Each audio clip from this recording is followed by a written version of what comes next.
இன்னைக்கு இருக்கக்கூடிய காலகட்டத்தில் பல பேருக்கு கால்களில் பின்புறம் காஃப் மசில்னு சொல்லக்கூடிய அந்த பகுதியிலையும் முழங்காலுக்கு பின்புறமும் இரத்த குழாய்கள் சுருண்டு சுருண்டு இருப்பதை நம்ம நிறைய பேர்த்த பார்க்க முடியும். அந்த காஃப் மசில்னு சொல்லக்கூடிய அந்த தசைக்கு கீழ்ப்புறமும் கால்கள் சற்று கருத்து பை இருக்கும். சிலருக்கு செதில் செதிலாக அந்த தோல் உறிஞ்சி வரதை நம்ம கவனிச்சிருப்போம். இது வேரிகோஸ் வெயின் சொல்லக்கூடிய ஒரு பாதிப்பு. இது பல பேருக்கு தெரியும். இந்த பாதிப்பு வருவதற்கு எல்லாரும் நினைக்கக்கூடிய ஒரு முக்கியமான காரணம் நின்றுக்கிட்டு வேலை பார்க்கறது அப்படின்னு நம்ம சொல்றோம். அது மட்டும்தான் காரணமா? அதைத்தான் இன்னைக்கு நம்ம இந்த வீடியோல நம்ம பார்க்க போறோம். வேரிகோஸ் வெயின் வருவதற்கு நின்று வேலை பார்க்கக்கூடியவர்களுக்கு வரும் அப்படின்றத நம்ம கேள்விப்பட்டிருப்போம். அது மட்டும் கிடையாது, உடல் பருமன் இருப்பவர்களுக்கு மிக அதிகமாக வரும். காஃப் மசில் வீக்காக இருக்கிறவங்களுக்கு மிக அதிகமாக வரும். ரொம்ப நேரம் காலை தொங்க போட்டு வேலை பார்க்குறாங்க இல்லையா, அவர்களுக்கும் வரக்கூடிய வாய்ப்புகள் இருக்கு. அப்போ இங்கே நமக்கு வேரிகோஸ் வெயின் வருவதற்கு நின்று கொண்டு இருப்பது மட்டும் கிடையாது, வேறு சில காரணங்களும் இருக்கு. இதுல முக்கியமான காரணம் உடல் பருமன். இந்த உடல் பருமன் எப்படி இந்த வேரிகோஸ் வெயின் வருவதற்கு காரணமா இருக்குது அப்படின்றத நம்ம தெரிஞ்சுக்கணும். உடல் பருமன் அதிகமா இருப்பதால் இவங்க நிற்கும் பொழுது இவங்களுடைய பாடி வெயிட்டை கால்கள் தான் தாங்கணும். அப்படி தொடர்ந்து ரொம்ப நேரம் நின்றுக்கிட்டு இருக்கோம் அப்படின்னீங்கன்னா இந்த காஃப் மசில்ல ரொம்ப நேரம் நிற்க முடியாம அந்த சதைப்பகுதி கொஞ்ச நேரத்தில் வலுவிழந்து போயிடும்.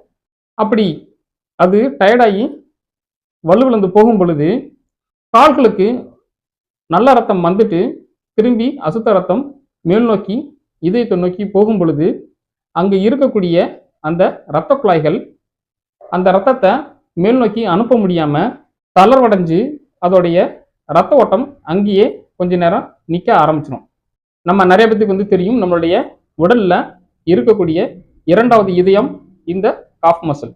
ஏன் அப்படின்னீங்கன்னா இதயம் எப்படி உடல் முழுக்க இரத்த ஓட்டத்தை அமுக்கி கம்ப்ரஸ் பண்ணி அனுப்புதோ அதே மாதிரி நம்மளுடைய கால்களுக்கு கீழே போன ரத்தம் திரும்பி மேல் நோக்கி வர்றதுக்கு ஒரு மோட்டர் மாதிரி பம்ப் பண்ணி இந்த ரத்தத்தை மேல் நோக்கி அனுப்பணும்.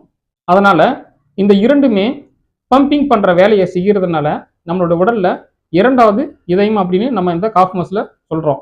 இப்போ இந்த காஃப் மசில் நம்மளுடைய உடல் எடையை தாங்கக்கூடிய அளவுக்கு ஸ்ட்ரென்த்தா இல்லை அப்படின்னீங்கன்னா அங்க சில நேரங்கள்ல அந்த தசைப்பகுதி சோர்வடைஞ்சு அந்த இரத்த குழாய்கள் கம்ப்ரஸ் பண்ணி இரத்த ஓட்டத்தை மேல் நோக்கி அழுத்த முடியாம அதுவும் இரத்த ஓட்டம் கால்களில் கண்ணுக்கால் பகுதியிலேயே ஆங்கிள் ஜாயிண்ட் கிட்டேயே கொஞ்சம் கொஞ்சமாக ஸ்டேபிளாக நிற்க ஆரம்பிச்சிடும். இந்த இரத்த ஓட்டத்தை இரத்த குழாய்கள் பம்ப் பண்ணி மேலே அனுப்ப ட்ரை பண்ணும் பொழுது மேல் நோக்கி போன ரத்தம் கீழே வராமல் இருக்கிறதுக்கு இந்த இரத்த குழாய்களில் உள்புறம் ஒரு வால்வு இருக்கும்.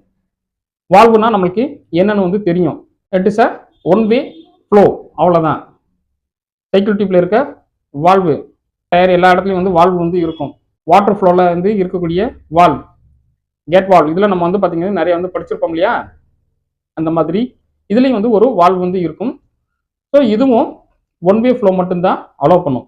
ஒருவேளை இந்த இரத்த குழாய் ரத்த ஓட்டத்தை மேல் நோக்கி தள்ள முடியாமல் மேலே போன ரத்தம் திரும்பி கீழ் நோக்கி வரவிடாம இருக்கிறதுக்கு இந்த வால்வ் வேலை செய்யும். ரொம்ப நேரம் இந்த தசைகளும் சரியாக வேலை செய்யாம ஸ்ட்ரென்த்தா இல்லாம கொஞ்ச நேரத்தில் அதுவும் டயர்டாயிருச்சு அப்படின்னீங்கன்னா இந்த வால்வும் கொஞ்ச நேரத்தில் டயர்டாகி பிளட் ஃப்ளோவை ரிட்டர்ன் வர விட்டுரும். இப்போ இந்த வால்வோட ஃபெயிலியர் தான் இங்கே வேரிகோஸ் வெயின் வருவதற்கு முக்கியமான காரணம்.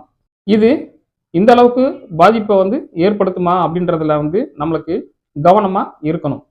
ஏன்னா இந்த உடல் பருமன் அப்படின்றது ஒரு முக்கியமான காரணி. நம்ம ஒரு நார்மல் பாடி வெயிட் இருக்கக்கூடியவங்க தொடர்ந்து 6 மணி நேரம் முதல் 8 மணி நேரம் நின்று வேலை பார்க்கறதுனால வரக்கூடிய இந்த வேரிகோஸ் வெயின் பாதிப்பு உடல் பருமன் அதிகமாக இருக்கிறவங்களுக்கு, அதாவது நார்மல் ஒரு எடை எல்லாத்துக்கும் நம்ம சொல்றோம் இல்லையா, அந்த எடையை விட அதிகமாக இருக்கிறவங்களுக்கு தொடர்ந்து 2 மணி நேரம் முதல் 4 மணி நேரம் நின்னாலே இவங்களுக்கு இந்த பாதிப்பு வரக்கூடிய வாய்ப்புகள் இருக்கு. ஏன்னா நார்மல் பாடி வெயிட் இருக்கிறவங்க 8 மணி நேரம் நிற்க முடியல அப்படின்னீங்கன்னா உடல் எடை அதிகமாக இருக்கிறவங்க 4 மணி நேரமே நிற்க முடியாது. 2 பேர்த்துக்கு ஒரே மாதிரியான தொடர்பு தான். 2க்குமே வந்து பார்த்தீங்கன்னா வந்து இந்த காஃப் மசில்னு சொல்லக்கூடிய அந்த தசை வந்து ரொம்ப நேரம் நிற்கிறதுனால வலுவிழந்து போவதும், அதைத் தொடர்ந்து ரத்த ஓட்டம் வந்து குறைவதும், பிளட் புல்லிங் சொல்லுவோம், அதுவும் ஏற்பட்டு இந்த வால்வுகள் அடுத்து வீக்காக ஆரம்பிச்சு உங்களுக்கு வேரிகோஸ் வெயின் பாதிப்பு ஏற்படும். இது மட்டும் தான் ஏற்படுமா அப்படின்னு சொல்லி வந்து அடுத்து நம்ம எல்லாத்துக்கும் ஒரு கேள்வி இருக்கு. இந்த காஃப் மசில் வீக்கா வந்து இருக்கிறதுனால பல வாஸ்குலர் டிசார்டர் வந்து வரும். இதுல வந்து வேரிகோஸ் வெயினும் ஒரு பாதிப்பு. இதே மாதிரி டிவிடி நம்ம வந்து சொல்லுவோம், டீப் வெயின் த்ராம்போசிஸ். கிட்டத்தட்ட வந்து இந்த காஃப் மசில் வீக்கா இருக்கிறவங்க கொஞ்ச நாள் படுத்த படுக்கையா இருந்தாங்கனாலே இவங்களுக்கு இந்த ரத்த ஓட்டத்துல புதிதாக ஒரு ரத்த கட்டி உருவாகுவதற்கான வாய்ப்பு வந்து இருக்கும். இது நம்ம வந்து டீப் வெயின் த்ராம்போசிஸ் அப்படின்னு நம்ம வந்து சொல்லுவோம். அதே மாதிரி வீனஸ் த்ராம்போ எம்பாலிசம் நம்ம வந்து இன்னொரு பாதிப்பும் இருக்கு. இதே போன்ற உருவாகக்கூடிய ரத்த கட்டி ஒரு இடத்துல இருந்து இன்னொரு இடத்துக்கு வந்து மூவ் ஆக ஆரம்பிக்கும். அந்த மாதிரி பாதிப்புகளும் வரும். இது போன்று நம்ம வந்து பார்த்தீங்கன்னா வந்து நம்மளுடைய உடல் பருமன் அதிகமாக இருக்கிறதுனால நம்மளுடைய கால்களில் இருக்கக்கூடிய இரத்த குழாய்களில் பல பாதிப்புகள் ஏற்படும். அதை நான் வந்து சில பாதிப்புகளை மட்டும்தான் இன்னைக்கு வந்து சொல்லியிருக்கேன்.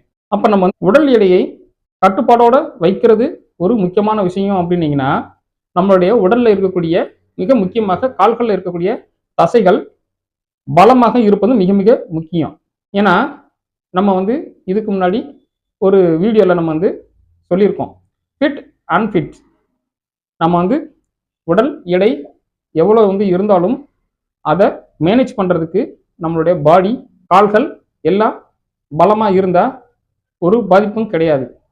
அதுவே உடல் எடை அதிகமாக இருந்து அந்த எடையை தாங்கக்கூடிய அளவுக்கு நம்மளுடைய கால்கள் பலமாக இல்லை அப்படின்னீங்கன்னா, கால்களில் இரத்த குழாய்களில் அவ்வளோ பாதிப்புகள் ஏற்படக்கூடிய வாய்ப்புகள் இருக்குது. இவங்களுக்கு இந்த காஃப் மசில் ஸ்ட்ரென்தனிங் எக்ஸசைஸ் பண்ணுறது ரொம்ப ரொம்ப நல்லது.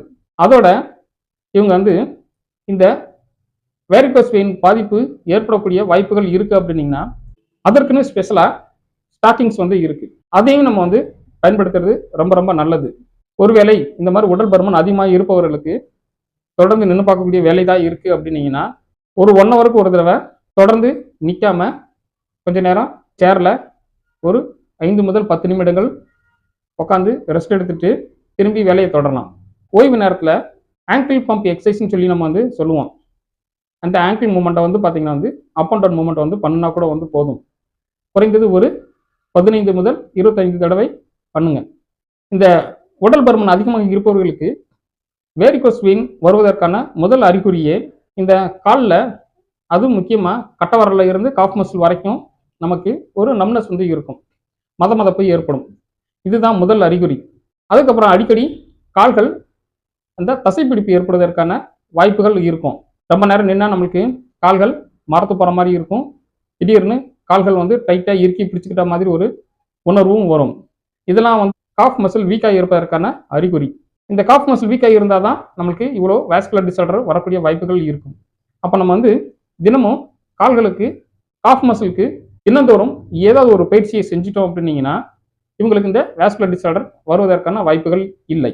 உடல் பருமனை அதிகமாகாமல் கண்ட்ரோலில் வைக்கிறதுக்கு தேவையான முன்னெச்சரிக்கை நடவடிக்கைகளை இவங்க எடுத்துக்கணும். இது ஆண்களாக இருந்தாலும் சரி, பெண்களாக இருந்தாலும் சரி, இவங்க உடல் எடையை ரெகுலராக வாட்ச் பண்ணணும். மிக முக்கியமாக 40 வயதை தாண்டிடுச்சு அப்படின்னீங்கன்னா நம்மளுடைய உடல் பல பிரச்சனைகளை வந்து எதிர்கொள்ள வேண்டியது இருக்கும். இதனால நமக்கு இந்த வாஸ்குலர் டிசார்டர் வரக்கூடிய வாய்ப்பு வந்து இருக்கக்கூடிய பட்சத்தில் நம்மளுடைய உடல் எடையை நாம் 6 மாதங்களுக்கு ஒரு முறையோ 3 மாதங்களுக்கு ஒரு முறையோ ரெகுலராக செக் பண்ணணும். அதுக்கப்புறம் நான் சொன்ன இந்த அறிகுறிகள் ஏதாவது தெரிஞ்சிச்சுன்னா உடனே நீங்கள் அந்த ஆங்கிள் பம்பிங் எக்ஸசைஸ் வந்து ஸ்டார்ட் பண்ணுங்கள். அதோட உங்கள் பாடி வெயிட் அதிகமாக இருக்கிற பட்சத்தில் உடல் எடையை குறைப்பதற்கான உணவு திட்டத்தையும் ஃபாலோ பண்ணுங்கள். தினமும் உடல் எடை குறைப்பதற்குன்னு சில பயிற்சிகள் ஏதாவது பண்ணுங்கள். இந்த மாதிரி பண்ணிட்டீங்க அப்படின்னீங்கன்னா வாஸ்குலர் டிசார்டர் வருவதற்கான வாய்ப்புகள் மிக மிக குறைவு. இதை பற்றினா உங்களுக்கு ஏதாவது சந்தேகம் இருந்தால் கேளுங்க. இந்த வீடியோ தொடர்ந்து பார்த்ததுக்கு மிக்க நன்றி. மீண்டும் அடுத்த ஒரு வீடியோவில் உங்களை சந்திக்கிறேன். நன்றி.